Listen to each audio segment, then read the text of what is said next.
Would it be nice to have a reel as a speaker that allows people to look at your video and go, this is our speaker, and book you for as much as $25,000 per keynote? If you'd like that to be a reality for you and your speaking business, then stay tuned to today's episode. I'm going to walk you through exactly how to do it.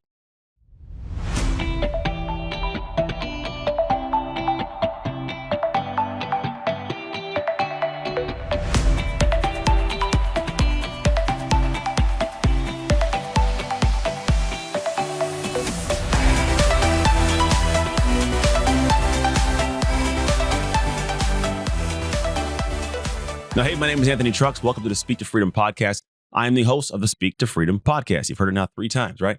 On top of that, I am the founder of a Speak to Freedom coaching company where I teach individuals how to build amazing speaking businesses. We focus more on how do you get great at getting on stage than just being great on stage. We have a program called Booked and Paid for those that want to go out into the world and get themselves into the realm of speaking.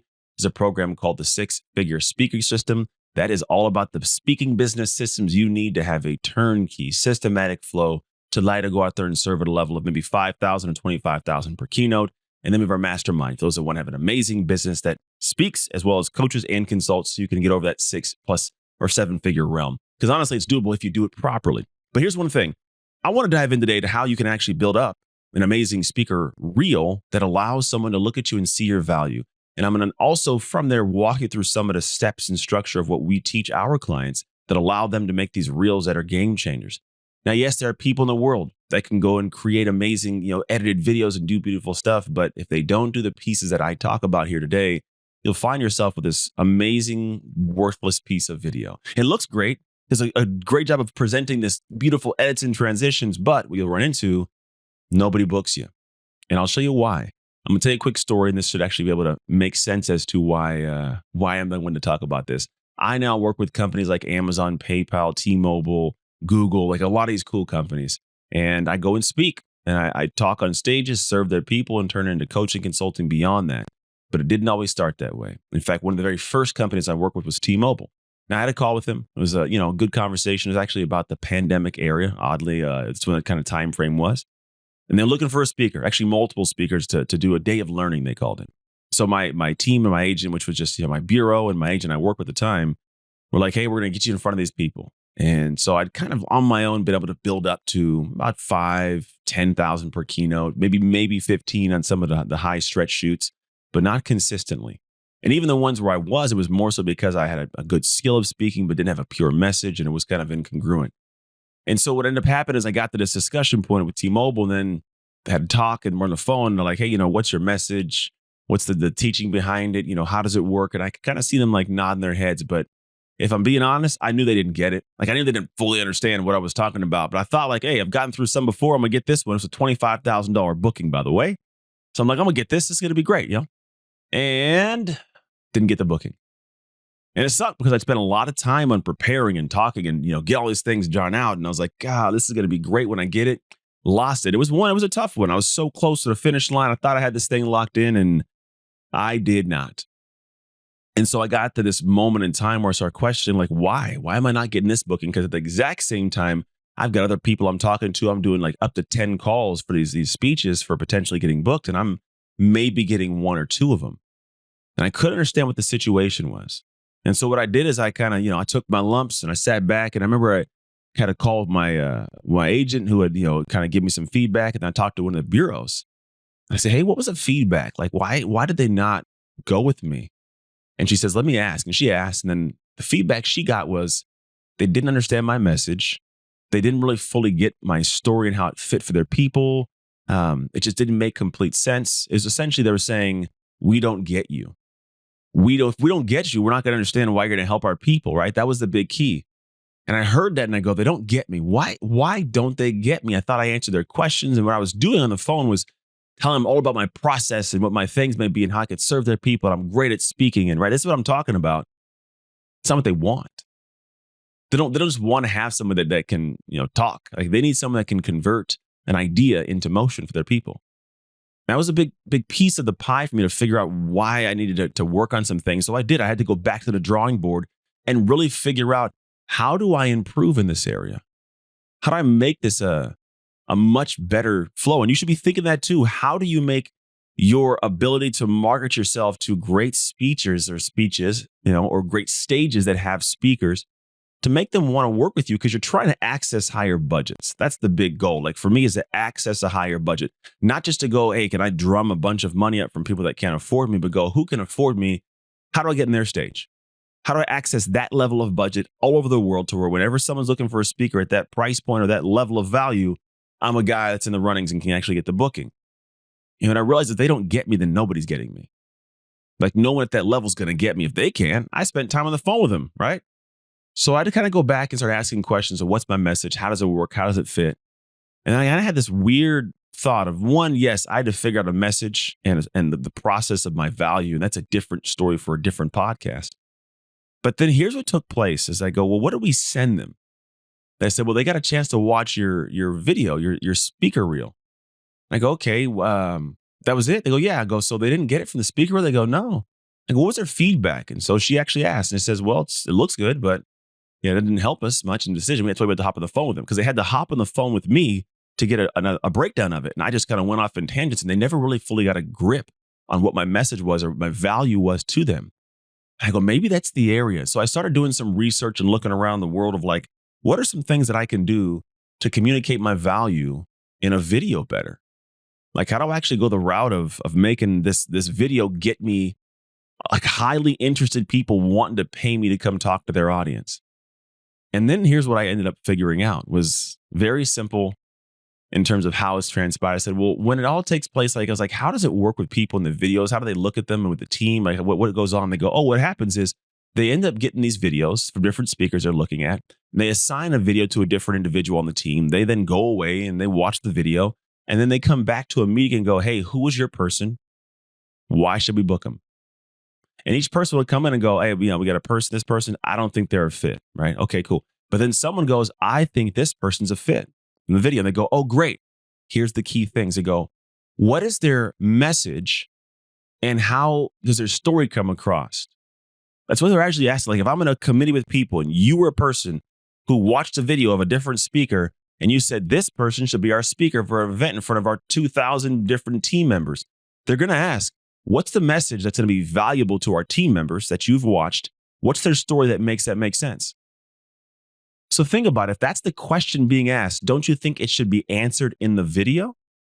The answer is yes, right? So your reel is not a speaker reel. It's not just you speaking on a stage and sharing cool messages and then like text across like amazing best speaker in the world. And then snippets of you doing cool things. Like that's visually appealing. But if I can't watch that video, step back from it, turn to somebody else and go, here's their message and here's their story and here's why our people need to hear it, your video is worthless. That's the problem. A lot of people, a lot of speakers are going into the world with these reels that are edited by an editor, like someone that their job is to make video look good and they're giving them no guidance except for this is going to be for me on stage. That person doesn't know what they're supposed to do. They're hoping they put something together that you like to look at and you do. It looks sexy, but it doesn't convert into a conversation to get you booked. And that's the key piece. So I want to unpack this so you can grasp how to really start looking at developing a better speaker reel. Because it shouldn't just be a reel of you speaking. It should be a story reel. It's why I call it a story reel. And here's what you do. First off, you have to realize that there's got to be a structure, what's called a storyboard behind the scenes. Now, in our program, we have an entire storyboard that we teach our people. But I'm going to give you the gist of understanding how to create your own to where you can do it today if you'd like to. So what it is you will get a piece of paper out and you will go look up, if you haven't heard of this person, Joseph Campbell. If you're a speaker and haven't heard of Joseph Campbell, catch up. You're a little behind, right? Story guy. He's old school in a sense of like the Godfather will call it like story development. It's what's behind all the best movies, especially like Pixar movies. The storyline is, if you can follow them all, it's pretty much the same kind of foundation. Different characters, different stories, obviously, right? But the story foundational structure is fairly similar. It's kind of like this is the endearing character. Here's when things were great. Then from the moments of things being great, they go from like something changes. So like you notice them, you're endeared to the character, something changes. Things from the change, they go bad. They go from bad to worse. Then they go to rock bottom. And they have to climb out of the bottom. They may need a guide along the way. And that person gives them an idea. And they try this idea. And they try some. And it works a little bit, not great. Then it fails a little bit. They come back and do better. Then they start working better. all of a sudden they come out of the situation, they go to a sky high level of success. It's like a journey, right? And what has to happen is your story and your reel needs to be driven in this manner.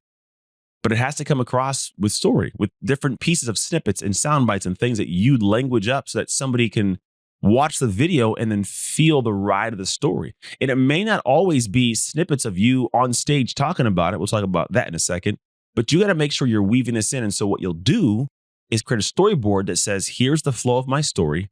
Here's the sound bites that I need to get. And then when I have the footage, I'll have the footage time-stamped for what I want the editor to include in that segment of the story reel. They can then edit it and give it back. That's the key. We need to have an editor who can make it look good, but with the right content. If you do it like this, it is easy to create this amazing story reel that may not have the most visually appealing, out of this world movie-like changes and transitions and audio. Like, you want that there, but if you get the story across, that's the big key. The message across, that's the biggest key. So what happens is you got to infuse properly the message in the right moment in time. They go, that's why the message, I get where it came from. Yeah, we need that. And then they're telling the story the rest of the way through. And even more so than that, they're getting to the point of having this chance to go through the ride with you. So they're hearing this message going, our people need this. And the story, oh my goodness, this person's story is amazing. And they tell it amazing. I can't wait to have them in front of our people. That's the goal. Can they get you in front of their people because they think you will serve their people? If it's a yes, you're going. If not, they're going to do like T-Mobile did and go, I don't know if it's a good fit, right?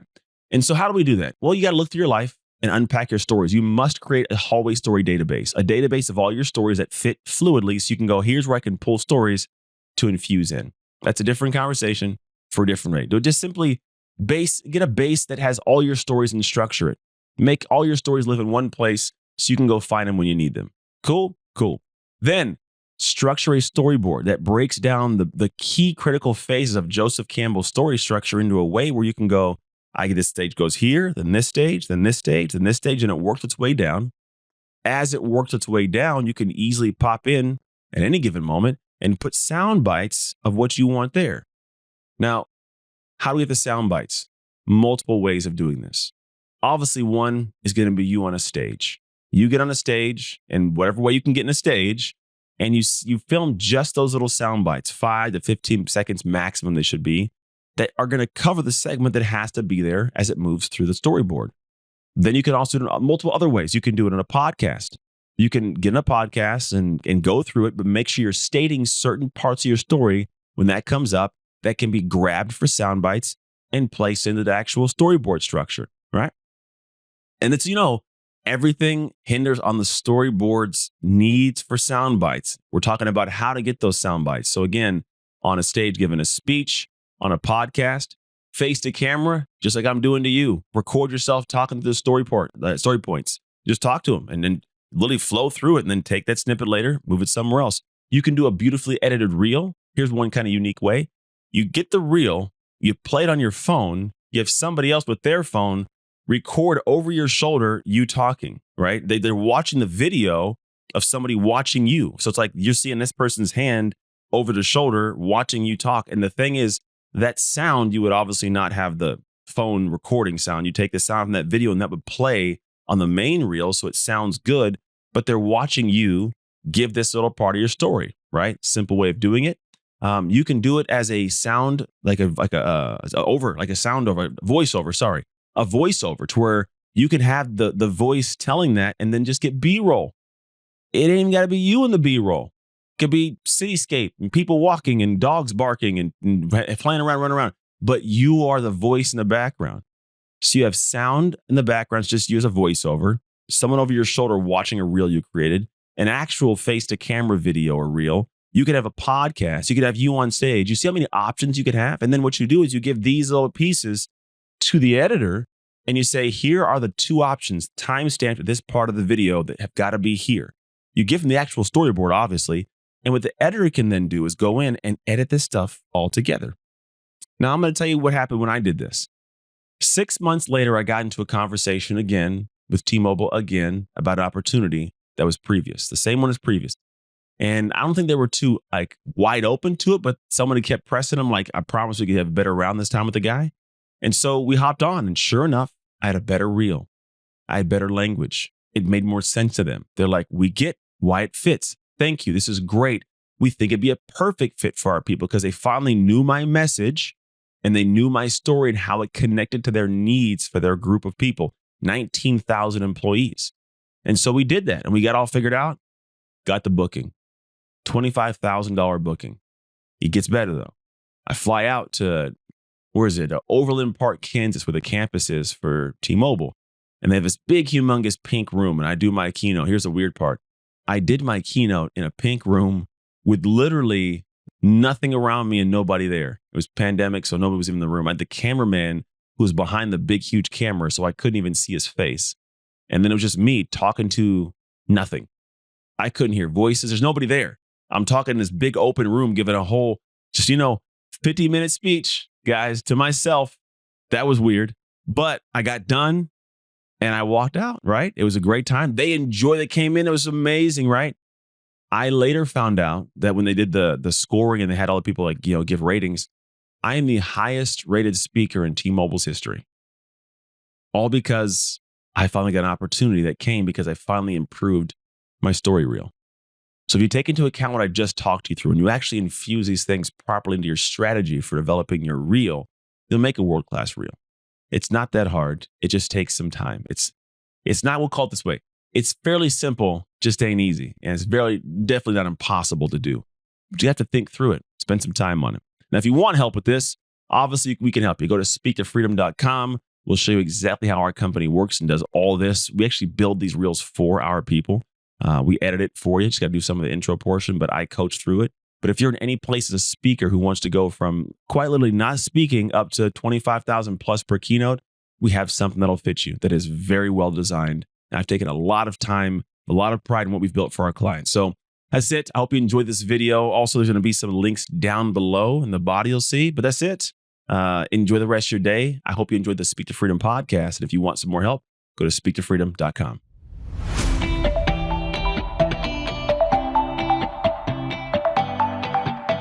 That's a wrap for today's episode of the Speak to Freedom podcast. I hope you found our discussion inspiring and informative. Now, if you enjoyed today's episode and want to stay updated on all our future releases, be sure to hit the subscribe button on your favorite podcast platform. Thank you for tuning in today. Until next time, remember to speak with confidence and clarity so you can one day soon speak to freedom. See you in the next episode